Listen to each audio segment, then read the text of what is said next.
Smoking my OMS Poker, almost a tanker, I guess you'd say. Very nice, very nice. Thank you, Salam. Got that in Chicago.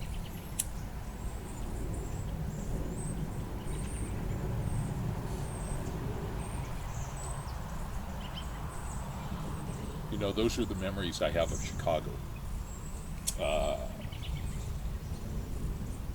in the smoking tent, that was so much fun.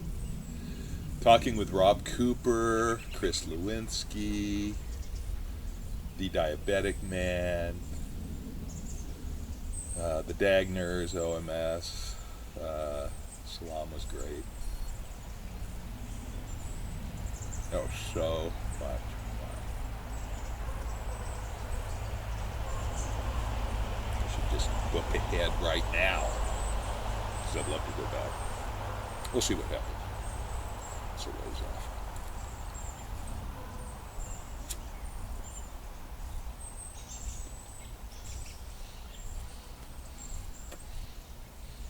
Plus, you know, Chicago is just an interesting city, I think. I'm sure there are a lot of people who say, oh my God, Chicago. You know, the murder capital of the United States, thus the world, I don't know. But, and we did stay in a sketchy neighborhood.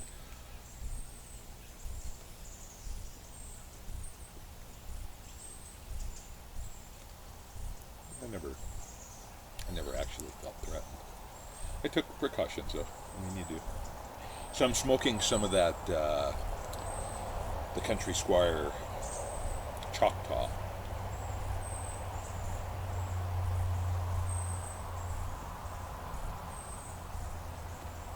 Glenn, you're right. It's good. It's good. I think I like Choctaw better than Cherokee. It has toasted Cavendish rather than steamed Cavendish.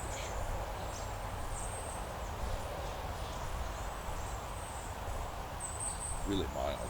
You know, Cavendish, what a catch-all term that is for a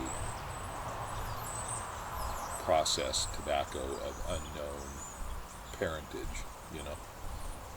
I don't like that. I would like to know more about what that Cavendish is made of and how they processed it, honestly. I mean, other than toasted or steamed. It's always a little frustrating for me. I've had blends with Cavendish that really bit me. It may have been the other tobaccos. But, yeah, I just would like to, a little froggy.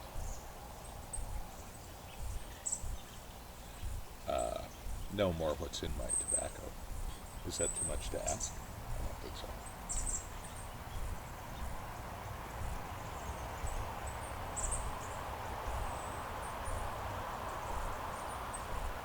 You know, I was going to talk a little bit about politics, and I'm just not.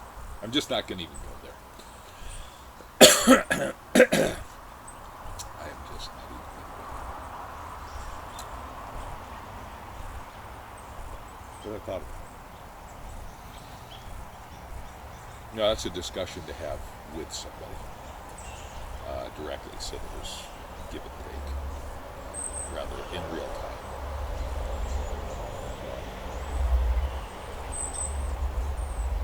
I'm just home for lunch here, taking advantage of a little bit of sunshine, actually. Wow, look at that. Oh, soak it up. I looked at the forecast in the paper this morning. I love nothing better than just going out, getting the paper, making a pot of coffee, just sitting around in your underwear reading the paper. It's just like, that is, I've made that part of every day. It is delightful. And I like that paper connection too. Honestly, I just don't read the online stuff unless I'm doing a little more in-depth research. And like Yahoo, the U.S. West America West Airlines of the media business. Yahoo. It's just like such a train wreck. Oh, God. Let's hope Verizon can shape them up if that goes through. Has it gone through? I don't know. And it doesn't take Verizon down with it. Because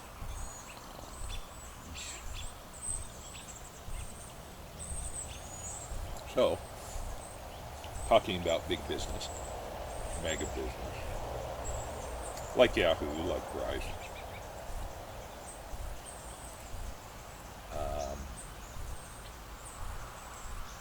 I would suggest we've been in a period for a while of consolidation of business. And, you see it in the big box stores.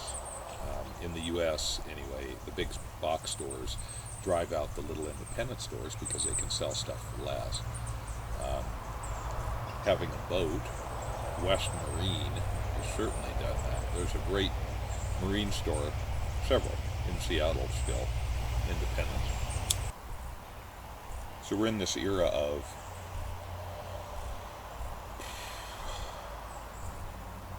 big business, where big box stores, big banks are taking over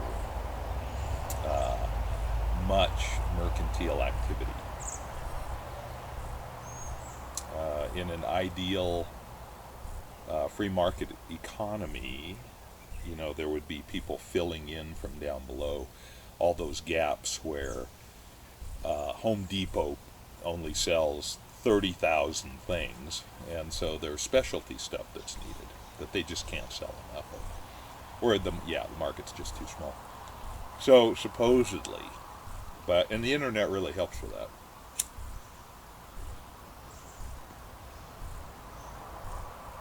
Pipes and pipe tobacco, especially in isolated locations, is a great example of that. So I think this big box, big business model that we find ourselves in, wake up, we're here,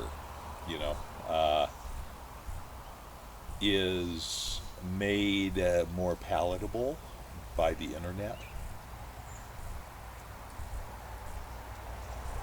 to fill in those gaps. Of course, we have Amazon who okay, but continuing with the discussion, I think what we need to do is bring the whole world up, certainly into second world and first world if possible. And government just, they need that boost from business. That we're just kind of in that cycle where business is almost a requirement to fund government.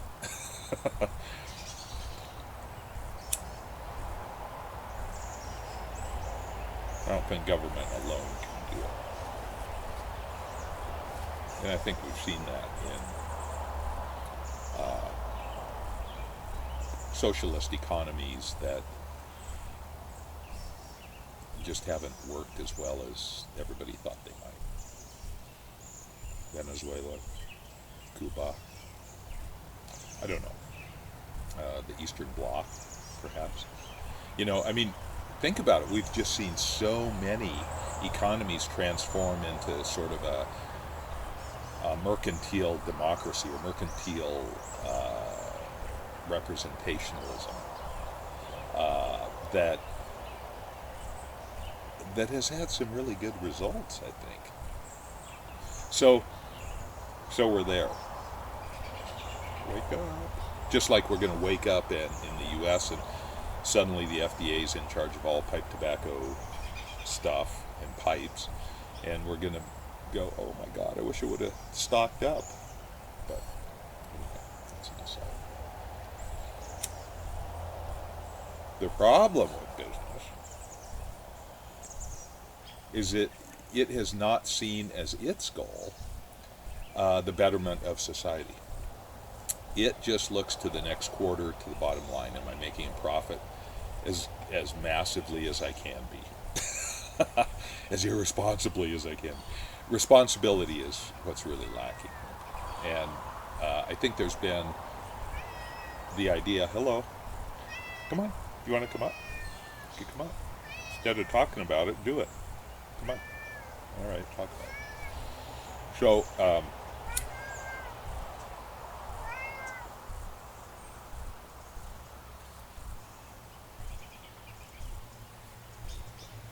So, government has kind of been in that position of looking ahead at the greater good. I think that's how things have been sort of divvied up. With business just being responsible for making a profit. But, you know, we need, for things to work, I think we need business to be responsible. And what we really need is to bring the world up so that people are experiencing clean water, food supplies that are consistent and hopefully healthful, locally based if possible, well educated. People have to be educated. And we've seen huge strides in that. And I think the world's at a place where, you know, this really could happen even at a greater level. But business has to stop being so irresponsible. And you know, I've looked at the Eurozone, and I would have hoped that their businesses are more responsible, and yet we have, you know, examples of gross profit-taking negligence. I don't know, UBS, a lot of, maybe less so than here. So, that's just my thought. We need process. We need governmental process. We need career governmental employees to keep things running smoothly. The infrastructure needs to continue to run smoothly, and people with a history and a knowledge of how to do that are critical to the success of any society. But I just don't think they can be tasked with everything. And business just has to step up to the plate here and start being responsible and thinking more strategically in the longer term, instead of just dominating the world with their product, or who can we buy this week to reduce our competition. It's just so irresponsible. So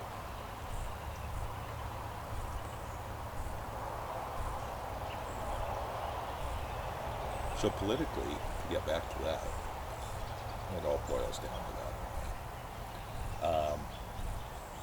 Yes, we are seeing business versus entrenched government in our election. The status quo versus how much change, who knows, and of what quality. Is that person on the business side really a good business person? I don't know. I mean, those are discussions for more than one pipe around a campfire, hopefully. Armed with facts, and not just emotional. We need some kind of change, any change, I don't care what it is, we just need change. You know, that reflects, there's, in the U.S., that there's a large population that is disaffected from civic process. I just don't feel like it's working for them. And the parties, our political parties, are just not listening to that. So they found their voice. You know, they need to be listened to. There needs to be, people need to be brought into the prosperity pool. You know, this is a huge discussion, and it goes way deeper That's, oh, I'm exhausted already. But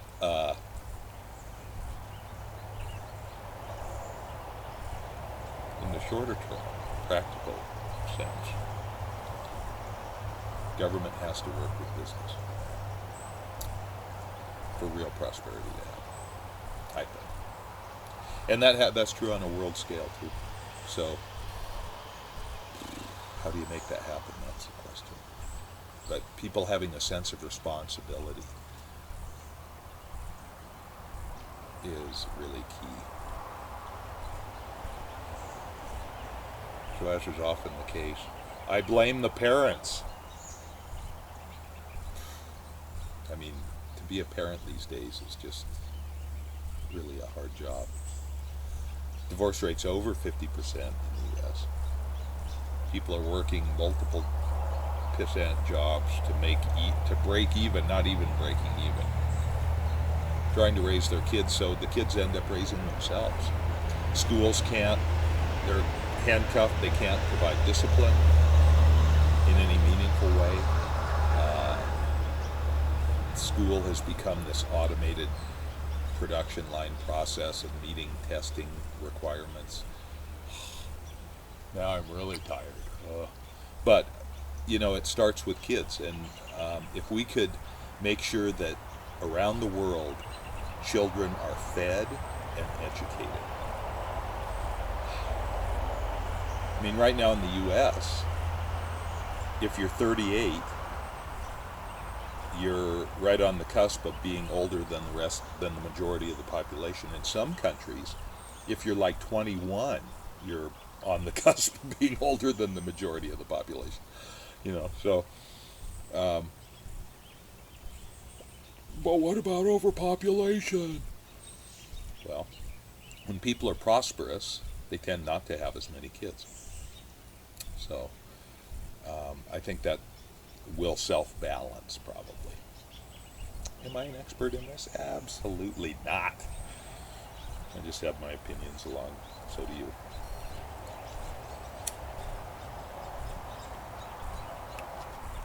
But to me, that is where we need to go.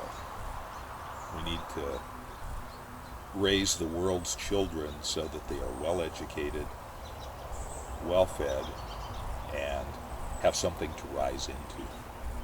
And be prosperous. Prosperity is what mercantile democracy promises.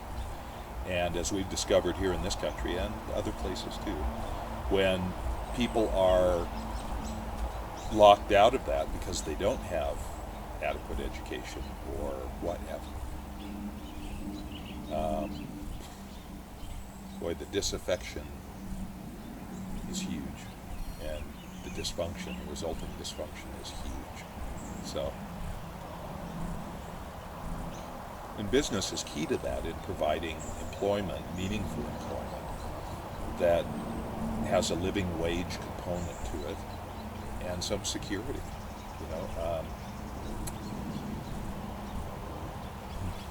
How do you make that happen?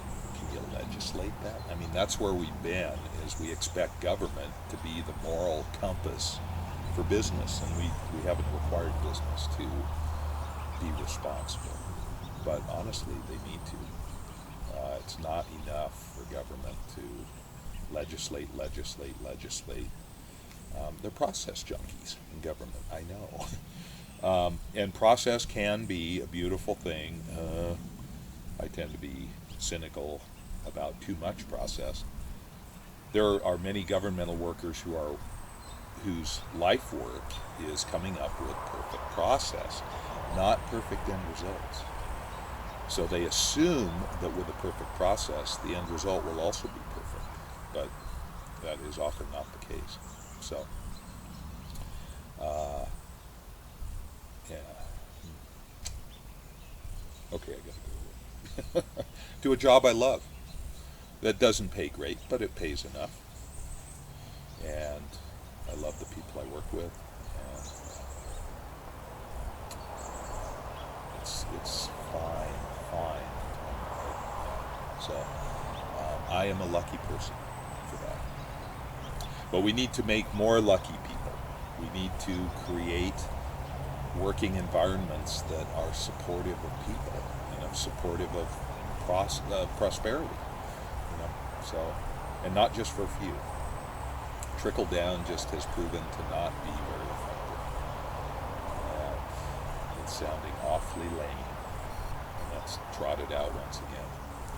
So, do I have any answers? No. I just see a direction we need to go, I think.